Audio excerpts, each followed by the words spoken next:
नमस्कार। जय सनातन धर्म की। आज हम भारत के ऊर्जावान युवा और देश के भविष्य यानी जेन जेड या जेन जी वर्ग के खिलाफ बुने गए उस सबसे खौफनाक अंतरराष्ट्रीय चक्रव्यूह का लाइव एक्सरे करने जा रहे हैं, जिसकी असली क्रोनोलॉजी समझने के बाद आपके रोंगटे खड़े हो जाएंगे। जरा सोचिए, क्या यह महज एक इत्तेफाक हो सकता है कि पिछले कुछ हफ्तों के भीतर देश की पूरी परीक्षा प्रणाली को निशाना बनाने वाले बड़े बड़े घटनाक्रम एक ही समय पर और एक दूसरे के बिल्कुल आसपास घटित हो रहे हैं। एक तरफ नीट या एनईईटी परीक्षा में सामने आई गड़बड़ियां, री एग्जामिनेशन की नौबत, तो दूसरी तरफ सीबीएसई क्लास 12th के ऑनलाइन री इवैल्यूएशन पोर्टल में अचानक आई तकनीकी समस्याएं और विवाद के बाद विवाद। और अब जरा टाइमिंग पर गौर कीजिए। ठीक इसी संवेदनशील समय पर अचानक सोशल मीडिया पर युवाओं के गुस्से को कैश करने के लिए कॉकरोच जनता पार्टी जैसे छद्म और व्यंग्यात्मक राजनीतिक संगठनों का रातों रात उदय होना, देश के युवाओं से सड़कों पर उतरने का आक्रामक आह्वान करना और विदेश में बैठे प्रोपेगेंडा मास्टर्स ध्रुव राठी जैसे यूट्यूबर्स का और विपक्षी नेता राहुल गांधी का अचानक पूरी ताकत के साथ सक्रिय हो जाना, एक के बाद एक लगातार अनगिनत ट्वीट्स, मैसेजेस और वीडियोस के जरिए सोशल मीडिया पर एक्टिव होकर छात्रों को भड़काने की कोशिश करना। और ठीक इसी समय पर अमेरिका की सुरक्षित धरती से ऑपरेट कर रहे कॉकरोच जनता पार्टी के संस्थापक का भारत आने की घोषणा करना। क्या यह सब एक सोची समझी क्रोनोलॉजी का हिस्सा नहीं लगता? आखिर क्यों राहुल गांधी एंड कंपनी अपनी पार्टी के छात्र एवं युवा संगठनों को इन्हीं मुद्दों को लेकर देशव्यापी तमाशा मचाने की खुली छूट दे रही है?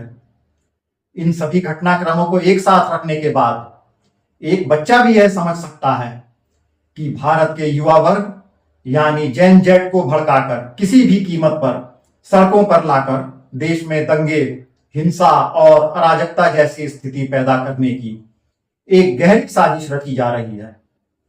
लेकिन भारत का यह समझदार युवा है कि अपनी देशभक्ति और विवेक को खोने के लिए तैयार नहीं है। जहां एक तरफ लोकतांत्रिक और कानून सम्मत विरोध का अधिकार हर छात्र को है और वे इसका पूरा पूरा सदुपयोग भी कर रहे हैं, लेकिन विपक्ष जिस तरह की हिंसक और अराजकता चाहता है उसे देश का युवा हर बार और बार बार खारिज कर रहा है। लेकिन इस पूरी कहानी का सबसे चौंकाने वाला मोड़ तब सामने आया जब खुद प्रधानमंत्री नरेंद्र मोदी के सीधे सुपरविजन में मोर्चा संभाला गया। सूत्र तो यहां तक बताते हैं कि गृह मंत्रालय की केंद्रीय जांच एजेंसियों ने इस मामले की तह तक जाने के लिए एक गुप्त ऑपरेशन शुरू किया है। जांच एजेंसियों के हाथ ऐसे कुछ सुराग लग रहे हैं कि सरकार ने बिना समय गंवाए इतिहास के सबसे अभूतपूर्व और कड़े कदम उठाए हैं। आगामी 21 जून को होने जा रहे नीट री एग्जामिनेशन की शुचिता को 100% लीक प्रूफ बनाने के लिए देश के इतिहास में पहली बार इसके प्रश्न पत्रों के सुरक्षित परिवहन का जिम्मा देश की सेना यानी भारतीय वायुसेना को सौंप दिया गया है।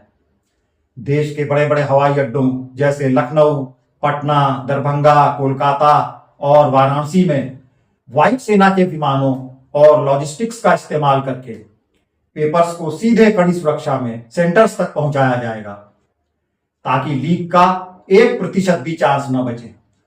इसके साथ ही सीबीएसई के प्रशासनिक ढांचे में बड़े पैमाने पर फेरबदल और आईआईटी के विशेषज्ञों द्वारा जांच के आदेश दिए जा चुके हैं।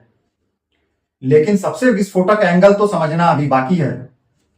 जिस तरह अल फलाह जैसी संदिग्ध यूनिवर्सिटीज और देश विरोधी मॉड्यूल के जरिए मेडिकल और इंजीनियरिंग संस्थानों तक में कट्टरपंथी तत्वों को चुपचाप प्लांट करने की सफल साजिशें पहले ही पकड़ी जा चुकी हैं, ठीक वैसे ही भारत के इस संवेदनशील शिक्षण जगत, परीक्षा केंद्रों और डेटा पोर्टल्स के भीतर भी कुछ ऐसे संदिग्ध तत्वों ने अपनी पैठ तो नहीं बना ली है जो जानबूझकर ऐसी प्रशासनिक गड़बड़ियां और तकनीकी खामियां पैदा करते या करवाते हैं, ताकि देश के लाखों युवाओं का गुस्सा भड़क उठे और उन्हें आसानी से सड़कों पर उतरने के लिए गुमराह किया जा सके, अथवा इन प्रशासनिक कमियों का फायदा उठाकर देश की संप्रभुता को अस्थिर करने के लिए खतरनाक टूल किट को युद्ध स्तर पर सक्रिय कर दिया गया है।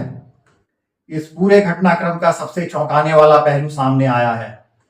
स्वयं सीबीएसई ने स्वीकार किया है कि उसके री इवैल्यूएशन पोर्टल पर लाखों हिट्स और बड़े पैमाने पर साइबर अटैक प्रयास हुए। प्रश्न यह है कि इतने बड़े पैमाने का साइबर अटैक क्या महज मामूली तकनीकी शरारत माना जा सकता है, या फिर भारत की शिक्षा व्यवस्था और युवाओं के विश्वास को कमजोर करने की किसी बड़ी कोशिश का हिस्सा। यहां प्रश्न केवल एक परीक्षा, एक पोर्टल या एक तकनीकी गड़बड़ी का नहीं है। प्रश्न यह है कि यदि किसी राष्ट्र के लाखों युवाओं का भविष्य, विश्वास और मनोबल एक साथ निशाने पर आ जाए तो उसका प्रभाव केवल शिक्षा तक सीमित नहीं रहता, बल्कि पूरे राष्ट्र की सामाजिक स्थिरता पर पड़ता है।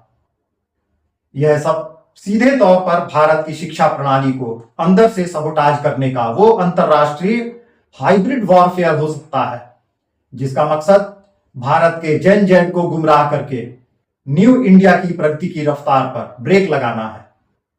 लेकिन गृह मंत्रालय का यह गुप्त और फौलादी क्रैकडाउन आने वाले कुछ ही हफ्तों में शिक्षा जगत के भीतर छिपे इन सभी छद्म आकाओं और स्लीपर सेल्स को चुन चुनकर बेनकाब करने जा रहे हैं। आज का युद्ध केवल सीमा पर नहीं लड़ा जाता।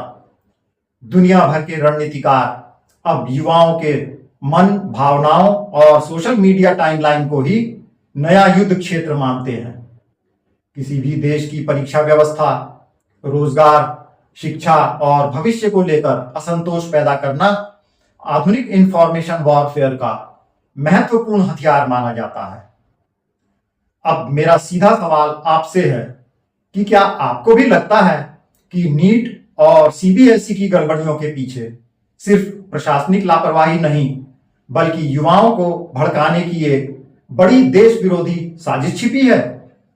क्या वायुसेना के विमानों से प्रश्न पत्रों को सुरक्षित पहुंचाने के पीएम मोदी के इस कड़े कदम से आप सहमत हैं?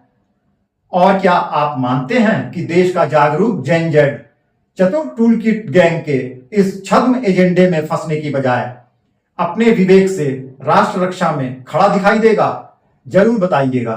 जय हिंद, जय सनातन धर्म की।